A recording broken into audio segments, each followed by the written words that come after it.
నమస్కారం పిల్లలారా, మీ అందరికీ ఇష్టమైన చిట్టి కథల ప్రపంచంలోకి స్వాగతం. ఇక్కడ మనం కలిసి చాలా ఆనందిస్తాం. మీరు సిద్ధమా? అయితే పదండి మొదలు పెడదాం. అనగనగా ఒక చిన్న ఊరిలో ఒక ఆడమనిషి మరియు ఒక కుక్క ఉండేవి. ఒకరోజు ఆ ఆడమనిషి, ఆ కుక్క ఇద్దరూ గర్భవతులయ్యారు. ఆ ఆడమనిషి ప్రతిరోజూ రుచికరమైన ఆహారం తినేది. ఒకరోజు పరవన్నం చేసి తింటుండగా, ఏమిటి కుక్క, ఆశగా చూస్తున్నావా? కాని ఒక్క ముద్ద కూడా ఇవ్వను. చిన్న ఊరిలో ఆ ఆడమనిషి దగ్గరకు ఆ కుక్క ఆశగా ప్రతిరోజు వచ్చేది. కాని ఆమె తన ముందే తిని దానికి ఏమీ పెట్టేది కాదు. కొన్ని రోజుల తర్వాత ఆ ఊరిలో ఆశ్చర్యకరమైన విషయం జరిగింది. కుక్కకు 2 మానవ ఆడపిల్లలు పుట్టారు. ఆ ఆడమనిషి మాత్రం 2 కుక్క పిల్లలు పుట్టాయి. ఈ చూసి ఊరి ప్రజలు ఆశ్చర్యపోయారు. మనుషులు నా ఇద్దరు చిన్న ఆడ మనిషి పిల్లలను తీసుకుపోతారేమో అని భయపడి, కుక్క తన చిన్న ఆడ మనిషి పిల్లలను తీసుకుని అక్కడి నుండి దూరంగా వెళ్ళిపోయింది. కాలం గడిచింది. అక్క చెల్లెళ్ళు పెద్దవాళ్ళయ్యారు. ఆ 2 అమ్మాయిలు పెద్దయ్యారు. ఒకరోజు తోటలో ఆడుకుంటుండగా 2 రాజులు అక్కడికి వచ్చారు.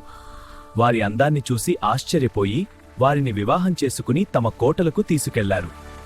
పెద్ద కుమార్తె, మనమ్మ మనల్ని వెతుకుతుంది అని అక్షింతలు దారిగా చల్లి వెళ్ళింది.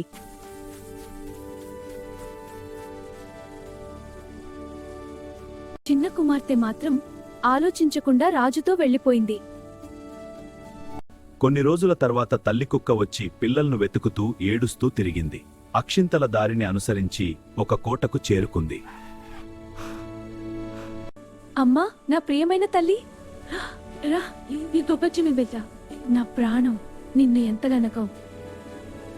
ఆ కుక్క పెద్ద కూతురైన ఆ రాణి ఆ కుక్కని కోట లోపలికి తీసుకువెళ్తుంది. స్నానం చేయించి మంచి భోజనం పెట్టి ప్రేమగా చూసుకుంది. ఒకరోజు ఆ కుక్క, నేను నా చిన్న కూతురు దగ్గరకు వెళ్ళి వస్తాను అని చెప్పి వెళ్ళింది. నేను చిన్న కుమార్తె దగ్గరకు వెళ్ళి వస్తాను. అలాగే, కాని జాగ్రత్తగా వెళ్ళు. పెద్ద కూతురుతో చెప్పి చిన్న కూతురు దగ్గరకు వెళ్తున్నాను.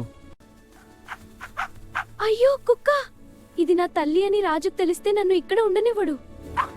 కొట్టా, కొట్టా.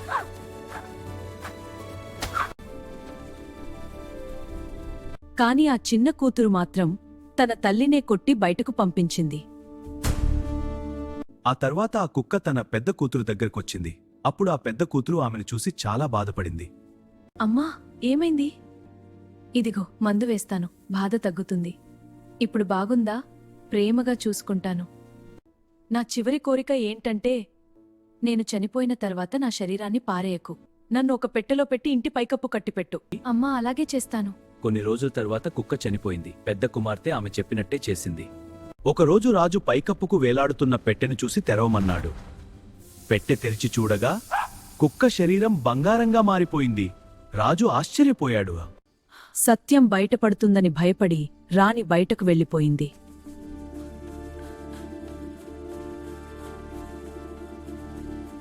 అప్పుడు ఆ మహారాణి చనిపోవడమని ఒక పుట్టలో చేయి పెట్టింది. అక్కడ ఉన్న పాము దవడగాయం ఆమె చేతి తాకిడితో నయమైంది. కకే,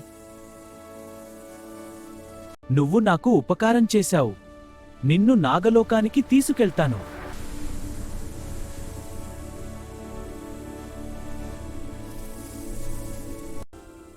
ఆ మహారాణి కథ తెలుసుకొని, మేము మీ అమ్మ నాన్న అని బంగారం ఆభరణాలతో గౌరవించి ఆ రాజుకి చెప్పు అని తిరిగి పంపింది. ధన్యవాదాలు. ఎక్కడికి వెళ్ళావు? నా తల్లిదండ్రులు నాగలోకంలో ఉన్నారు, అక్కడి నుండి వస్తున్నాను.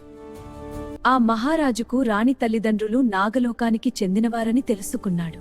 ఈ విషయం తెలిసిన మహారాణి చెల్లెలు, నేను కూడా వెళ్తే బంగారం వస్తుంది అని పుట్టలో వెళ్లి చేయి పెట్టింది. కాని పాము కాటువేసింది. ఆమె అక్కడికక్కడే చనిపోయింది. కథ నీతి: కృతజ్ఞత మంచిని తెస్తుంది, లోభం నాశనానికి దారితీస్తుంది. తల్లిని గౌరవించిన వారికి ఆశీర్వాదం లభిస్తుంది. ఇది కథ కాదు, ప్రతి ఇంట్లో గుర్తుంచుకోవాల్సిన నిజం. తల్లిని గౌరవించండి, జీవితాన్ని గెలుచుకోండి. ఈ కథ నచ్చితే లైక్ చేయండి, మీ స్నేహితులతో షేర్ చేయండి. ఇంకా ఇలాంటి కథల కోసం సబ్స్క్రైబ్ చేయండి.